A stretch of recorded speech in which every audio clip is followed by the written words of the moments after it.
খুব কথা শুনাইছেন অরণ্যদা। I am so sorry, আমি তোকে না জিজ্ঞেস করেই কাজটা করে ফেললাম। এটা আমি বুঝছি, অতটাও অবুঝ আমি নই গো। আপনি আমার শুভাকাঙ্ক্ষী, এটা আমি জানি। আমি এটাই বুঝতে পারছি না, তুই সবাইকে বুঝতে পারিস কিন্তু ডাক্তারবাবু তোকে বুঝলো না, কিন্তু কেন? বুঝছেন তো, ভুল বুঝছেন, কিন্তু তাও তো বুঝছেন উনি, তাই না? তুই হাসছিস? আমি একখান কথা না হক গোল সময় হক করে কই জানো তো, শোক আর রাগ এই দুটো না চাপা রাখতে নাই।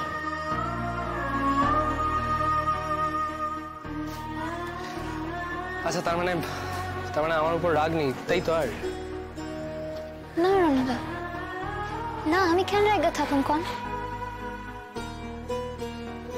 আর আপনি না ভালোই করছেন ফোন খান দিচ্ছেন, কারণ আজ আমি অনেকক্ষণ কথা শুনছি যা হয়তো আমি কোনোদিন শুনতে পারতাম না। যাই হোক, কিন্তু আপনি ভবিষ্যতে এমন কোনো কাম করবেন না, এই কথা আমারে দেন। ডাক্তারবাবু যেমন বউ চাইছিলেন, আমি তেমন বউ হয়ে উঠতে পারি নাই, ওনারে আমি সুখী করতে পারি নাই। তাই আমি প্রার্থনা করব উনি যেন বিয়ার পরের মতন জীবন খুব সুখী হন, যেন খুব ভালো কইরা কাটাতে পারেন উনি।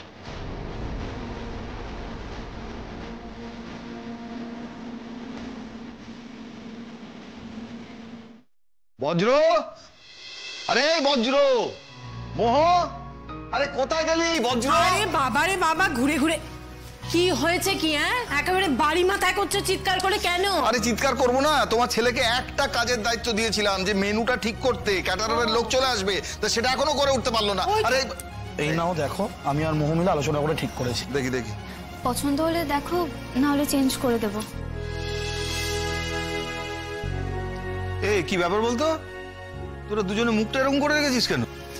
উমা, হ্যাঁ তাই তো। কি রে, কি ব্যাপার? বোঝ, দুদিন বাদে বাড়িতে বিয়ে লাগছে আর তোরা এরকম বাংলার পাঁচের মতো মুখ করে থাকবি? মা, আসলে ওরা ঠিকমতো আনন্দ করতে পারছে না, কারণটা আমি বুঝতে পারছি, কিন্তু বজ্র, মোহ, তোদের একটা কথা বলি, আমরা যে এই বিয়েটার ব্যবস্থা করেছি না, সেটা তোদের দাদা ভাইকে ঠিক করার জন্য। এখন তোরা যদি হই হই না করে মুখ গোমড়া করে থাকিস, তাহলে তো আসবো। হ্যাঁ, আসুন আসুন আসুন, প্লিজ আসুন আসুন। এটা বসার জায়গা দে বজ্র, বসার জায়গা দে। দাদা, উনি ক্যাটারিংটা করছেন বুঝলি। আচ্ছা বসুন, আপনি বসুন। আর এই এই এই হচ্ছে এই যে লিস্টটা দেখুন দেখুন। আচ্ছা আচ্ছা দীপ, হ্যাঁ, উনি তো আগের বার করেননি। না, আগের বারে যিনি করেছিলেন না, তাকে ইচ্ছে করে ডাকিনি রে দাদা, বিয়ের সময় আবার যদি সেই পুরনো প্রসঙ্গ ওঠে, তাই। ভালো করেছিস। হয়ে যাবে। আরে বাবা, হয়ে যাবে সেটা তো আমি জানি, কিন্তু আপনি ওই তারিখটা ফাঁকা আছেন তো? আপনারও তো আবার 10 জায়গায় কাজ ধরে বসে থাকেন। শুনুন, আপনাকে নিজেকে থাকতে হবে কিন্তু সেদিন। হ্যাঁ, ভাববেন না স্যার, আমি থাকবো। আর স্যার, ওই বাকি ব্যাপারগুলো মানে কত প্লেট রাতে। আগেই তারিখ জানিয়ে নেমন্তন্ন করে ফেললো রোদ। কে সেই একজন? এই মোহ, এই একটা বন্ধুকে হতে পারে না? চেষ্টা করবো। হ্যাঁ, আমার একটা অনুরোধ রাখবে। হ্যাঁ বলো না। বলছি, রোদকে জিজ্ঞেস করে একবার একটু জানার চেষ্টা করো না, ওই বিশেষ বন্ধুটা কি। না, কোনো দরকার নেই জানার, কোনো দরকার নেই। তুমি বুঝতে পারছো না? আমি সব বুঝতে পারছি। আচ্ছা ঠিক আছে, বড় বৌদি যখন বলছে, আমি নাহলে একবার রুদ্রের সাথে কথা। আমি কোনো জটিলতা চাই না দীপ। তোর বড় বৌদি যখন বলছে, তার পেছনে নিশ্চয়ই কোনো একটা কারণ আছে। সেই জন্যই তো। না, ওই একমাত্র বন্ধুটা কে সেটা দিয়ে তুমি মাথা ঘামিও না রঞ্জা, প্লিজ। আমি চাই না এই বিয়ে বাড়িতে বিয়ে ছাড়া আর কোনো আলোচনা হোক। বরঞ্চ তুমি আমাদের আত্মীয় স্বজনদের একটু খবরটা দাও, তাদেরকে ফোন করা প্রয়োজন। আমি তো সবাইকে করে উঠতে পারছি না, তুমি দাও, আমি তো এদিকে ব্যস্ত। তুমি কিন্তু আমার কথাটা বুঝতেই পারছো না। আমার কিছু বোঝার নেই রঞ্জা, বিয়ের কথা হয়ে গেছে, সব ফাইনাল। এখন বাড়িতে বিয়ে ছাড়া আর কোনো বিষয় আলোচনা হবে না। তবু আমার ছেলেটাকে মেয়েটার নাম জানালে না। জানাতে তো চেয়েছিলাম, তোমার ছেলেই তো শুনতে চাইলো না। শুনতে চাইলো না?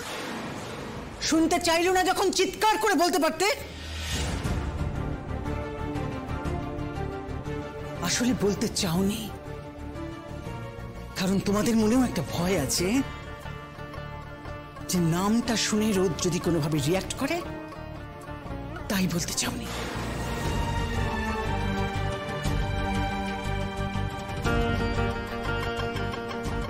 ভগবান না করুন, তোমাদের এই ভয়টা যদি সত্যি হয় না, তাহলে কিন্তু মহা বিপদ ঘটবে, আমি বলে দিলাম।